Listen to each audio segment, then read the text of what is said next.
Good morning, good afternoon, good evening, my BU community. Today, I'm coming here live with one of the world's best guests I'm ever going to have. Why I say that is because I've been following this person on Instagram for many, many years, and I've even asked her a few questions, and she's answered my questions. She doesn't really need an introduction. However, she deserves a big one.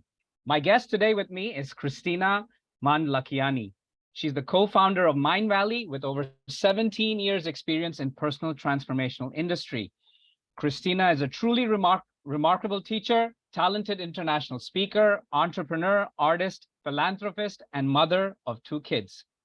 She was recognized as one of the top 10 influential people online, making a difference in the world, and was awarded by Influencers for Change by the Global Impact Creators. She's the author of 2 transformational books, 7 Days to Happiness and Live by Your Own Rules. In June 2023, Kristina releases her brand new book, Becoming Flawsome.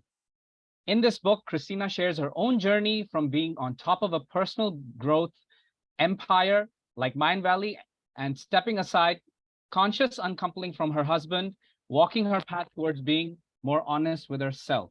Kristina, welcome to the BU community. Thank you so much for having me. It is a pleasure, and thank you for this kind introduction.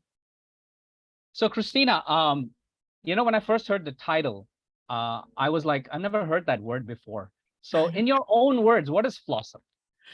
Of course, Flawsome is a new word, and I was very curious this morning, and I Googled it, and I found out that there are a lot of interesting definitions for Flawsome. I think that the definition which is the most obvious is that it is being awesome with the flaws that you might have. We are all imperfect, we are all flawed, but that doesn't make us unworthy or in any way wrong, bad, or broken. Flawsome is about recognizing our imperfection and still knowing that you're worthy of love, you're worthy of respect, and it doesn't mean that you're broken and you need to be fixed. So that's the definition that I give to it. But of course, considering that we are touching upon a little bit I would say dangerous topic, because personal growth and transformation is about becoming better. So of course that kind of definition can't just be dropped without any further explanation. Having been in personal growth and transformation, I mean, I have made my living by helping people to become better versions of themselves. So I guess the book and my message are about how you can grow, evolve, transform, become a better person without the pains of not liking yourself or not being satisfied with what you are.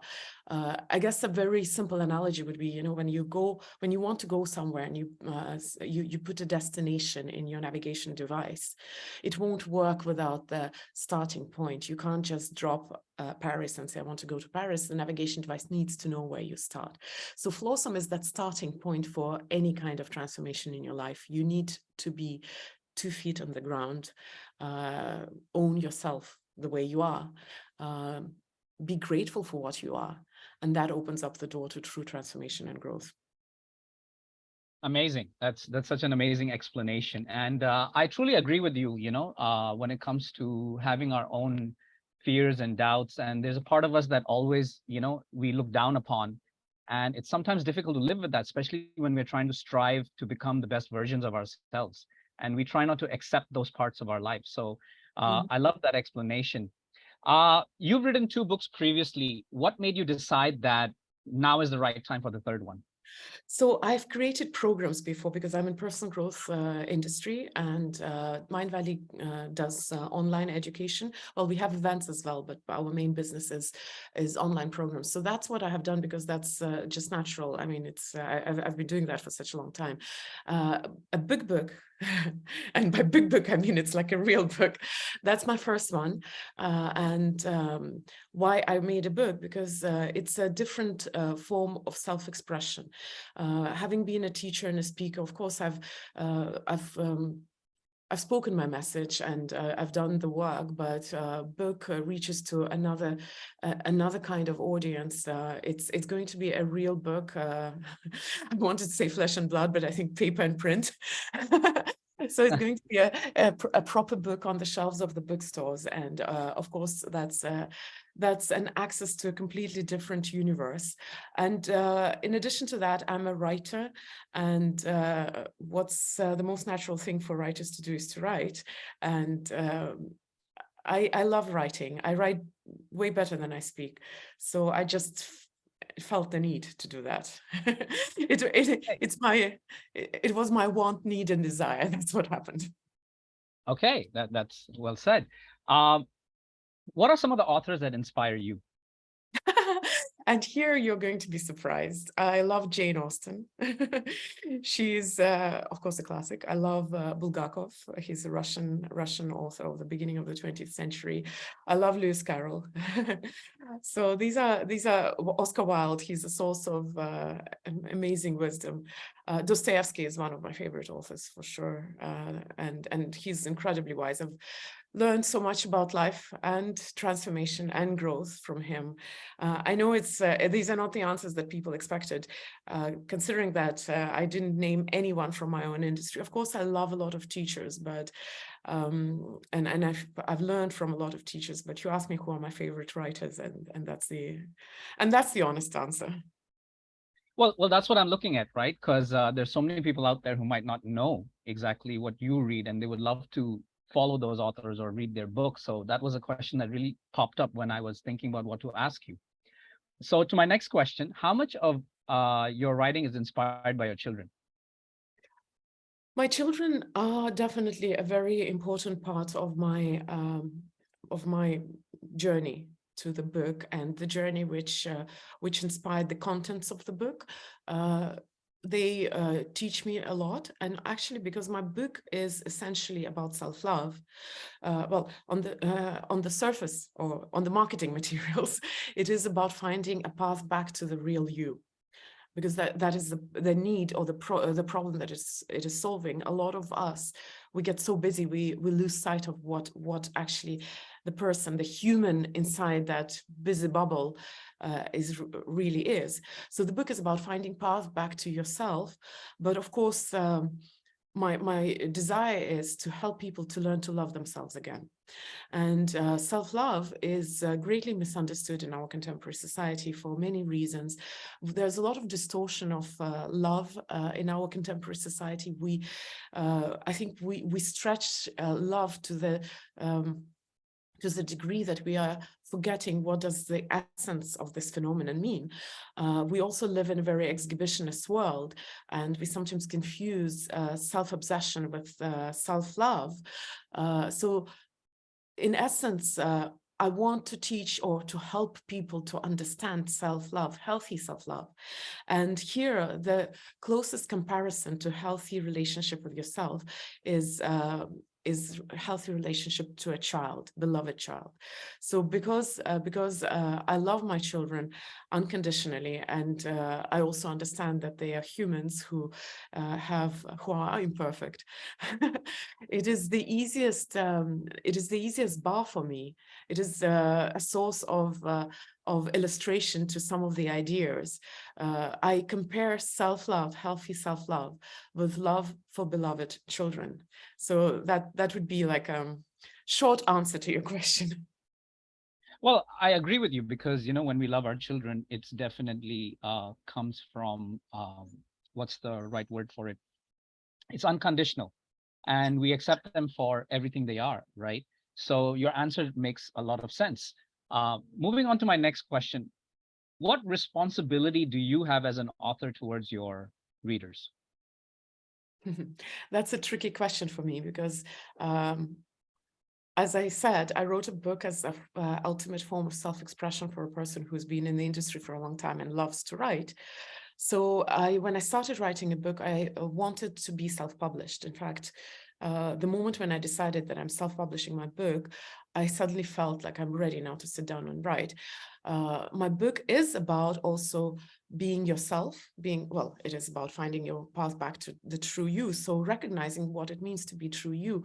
And very often when we face the real, when I face the real me, the next question is how do you match with the world, with the convention, with what society thinks is the right thing to do? So there comes this little conflict between what does it mean to be the real me, and what does it mean to actually play by the rules of society. And I'm not saying that that you have to stick to one or another. In fact, it is a balance. So my book was about being the true me. You know, as I went down this path, I actually forgot what was the precise question you were asking me. Can you remind me? Yes, my question was, what responsibility do you have as an Responsibility, author? yes, responsibility. So because I was writing it as a form of self-expression, I didn't bother about convention. And of course, I didn't think much about the experience of the reader. But down the road, I decided to go the traditional publishing way. And my publisher, or to be precise, my editor, reminded me that a book becomes a book when it finds the reader, and I should take care of the reader. So it is a balance between me being the weird, obstinate me, and the convention, which says that, yes, you have to take care of your reader. So it has been inspired and written by me, but it also has been polished and structured, or restructured, to be precise, restructured by my editor to be a palatable dish for my reader. And I had to add quite a lot of things to make it easier for my reader to navigate the book. So it has reflection points and introspection moments, and some exercises that a reader can do. So while I wanted it to be just a book, it became a little bit of a book and a tutorial and a little bit of a a transformational course. But that's thanks to my editor reminding me that I'm writing it for the people, not for myself. Got it. Moving on to my next question. This is the third time you have taken the role of an author. Yeah. Ans, what is the impact you're looking to make with the book? I can have a hope for the impact that the book can make. But I generally, and you really have to understand the philosophy that I have in life. And I do talk about that in the last chapters of my book. I don't believe in manipulating the world around me. Although a book is also in a way a manipulation, because I'm sharing my views, hoping to inspire or to maybe make someone think, and that is in a way a manipulation of other people's experiences or worldview. So it is an interesting question, because of course I have a very determined ideas of how the world functions, and I do share them in my book. But on the other hand, I truly think that people can change when they are ready for that, and when they are committed for that. And I cannot give transformation for anyone. What I can do is I can be a companion on that journey. So I call my book a journey. It has been my journey, but the moment it gets out of print and ends up on the shelves, it becomes the journey of the person who picks up the book. It's built to be a journey. And the journey is this interesting adventure, like Bilbo Baggins. When he left the house, he didn't know what was ahead of him, but on the other end of the journey, it was a new little hobbit. So I believe it is going to be a journey, and I believe that journey transforms the person. And I'm a companion on that journey. But how the transformation is going to happen depends on the reader, because different readers come to the book with different questions in mind, with different problems they want to solve in different points in their life. I'm helping the people to find the path back to themselves, to understand what the real you is, what you want, what you need, what makes you happy, what makes you feel that you are actually experiencing this life to the fullest and not just whiling your time away. That I can help you. I can help you to ask the right questions and to find courage to look for answers. But what your discoveries are going to be depends on your point in your life and your commitment and your decisiveness. Do you want to go down that path? Or are you comfortable enough where you are? So yes, that's a little bit maybe complex answer to your question, but it is such a philosophical question, so I couldn't give it a very simple answer. Well, I agree with your answer in many ways, because it's true, till person is not committed to change, no matter what you put in front of them, it's not going to work. And definitely everybody has their own problems, their own journeys they've gone through. And listening to your journey might help them, might not help them. That is something for the reader to decide, whether they take up the exercises you have in there. I mean, I did see some of your exercises on your Instagram, and I was like, oh, I got to try those. I haven't tried those yet, but which I will eventually. So your answer isn't really complex. I think it's to the point. Now, Thank you. moving on to this question, I was actually saving this for last, because I read about, how you discovered your authentic self. So who is the real Kristina? Sometimes it's so funny when people ask me questions along those lines. Not that particular question, that hasn't been asked yet. I always think like, God, I wish I knew myself. Sometimes we say like, oh, I know you, or like, I know that person. It's like, I wonder if that person knows themselves. It's a constant discovery, I believe, and I think that's the beauty of life. Of course, I know what my values are. I know my dragons. I know my strong sides, and sometimes I don't know them. So it is a constant discovery, and as I live life, there is much more to discover. If I knew everything, I think it would be the time to just transition to whatever happens after this earthly life. But thank God I don't. And I know I'm misquoting it a little bit, because that I don't even know who this quote belongs. I think a lot of people said something along those lines, but knowledge is like an island, and what you do not know is this massive ocean. The more you know, the more the coastline with where you touch that ocean of what you do not know. So the more I know myself, the more I realize that I don't really know myself fully, which is kind of funny, but it's not bad at all, because curiosity is the best fuel for transformation. And what I want to achieve, or to help you achieve, the readers achieve, is that yes, you find the path back to you, and then it's like opening up a completely new universe. And maybe you get more questions than you have answers, but at least you have confidence. At least you have safety of knowing that you are so Flawsome. and hopefully it's going to ignite curiosity in you, because curiosity is what makes children so wonderful. They're constantly curious. And that's what makes life so wonderful. I love traveling with my mom. She has this kid's curiosity. Whenever she goes anywhere, she always sees things which she has never seen before, and it makes her wonder. And that's the curiosity that I want to ignite in my readers, because even if you find path back to you and you discover that there is so much more to discover about you, isn't that a juicy new path to embark on? Oh, yes, definitely. I mean, I've been discovering myself again and again and again, and it never ends. And the more I know, the more I don't know. So I totally agree with what you just said. And, your book is coming out in June. Where can the audience buy your book? So I would really strongly want you guys to buy it from my own website, because it comes then with my free program, because we start selling the book before it launches and ends up on the bookshelves, and of course on the bookshelves it's only accessible to the Americans, so everybody who is elsewhere, they will be able to get it on my website, and then when the book launches, then it will be in the Barnes and Nobles and the big chains, and I'm so excited about that. So what's your website? Yes, my KristinaMand.com? website.